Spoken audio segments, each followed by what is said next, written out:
خودکشی والے کی مغفرت کا معاملہ کیا ہوگا؟ جنازہ تو پڑھ لیا تو ظاہر ہے اس میں دعائے مغفرت کی، تو اٹ مینس کہ ہے وہ مسلمان ہے۔ ایک حدیث ہے صحیح مسلم کے اندر کہ ایک سینئر اصحاب میں سے تھے، سابقون الاولون میں سے، وہ ہجرت مدینہ میں بھی شامل تھے۔ انہیں کوئی تکلیف تھی، اس تکلیف سے تنگ آ کر انہوں نے اپنے ہاتھ کی رگ کاٹ کے خودکشی کر لی۔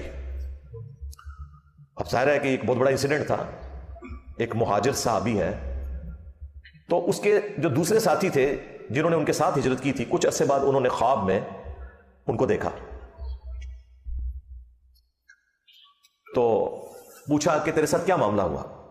انہوں نے کہا کہ مجھے اللہ تعالیٰ نے ہجرت کی برکت سے، نبی الاسلام کا ساتھ دینے کی برکت سے معاف کر دیا۔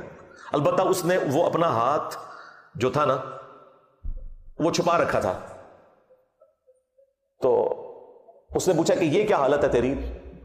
تو اس نے کہا کہ سوائے اس ہاتھ کے اس کو اللہ نے ٹھیک نہیں کیا، اور کہا کہ یہ تو نے خود خراب کیا تھا، اس وجہ سے یہ والا جو معاملہ ہے تیرے ساتھ جنت میں بھی رہے گا۔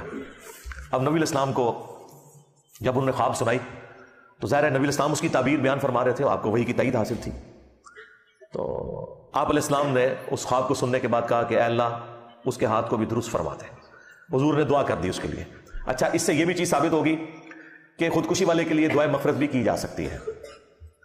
دوسرا کہ نبی کا صحابی ہو کر بھی، اتنا نیک انسان ہونے کے باوجود، ہجرت والوں میں شامل ہونے کے باوجود، اگر وہ غلط کام کرتا ہے تو اللہ تعالیٰ کے ساتھ کسی کی کوئی رشتہ داری نہیں، اللہ تعالیٰ اس کے اوپر گرفت فرما سکتا ہے۔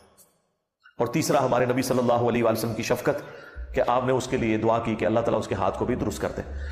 تو یہ میں نے ساری باتیں اس لیے ڈسکس کی کہ آپ لوگوں کے خاندان میں بھی، جاننے والوں میں بعض اوقات اس طرح کے واقعات ہو جاتے ہیں، پھر لوگ خودکشی، سوئسائڈ کرنے والوں کے شرعی احکام پوچھ رہے ہوتے ہیں، تو میں نے اس حوالے سے جتنی چیزیں جڑی ہوئی تھیں وہ کھول کے بیان کر دی۔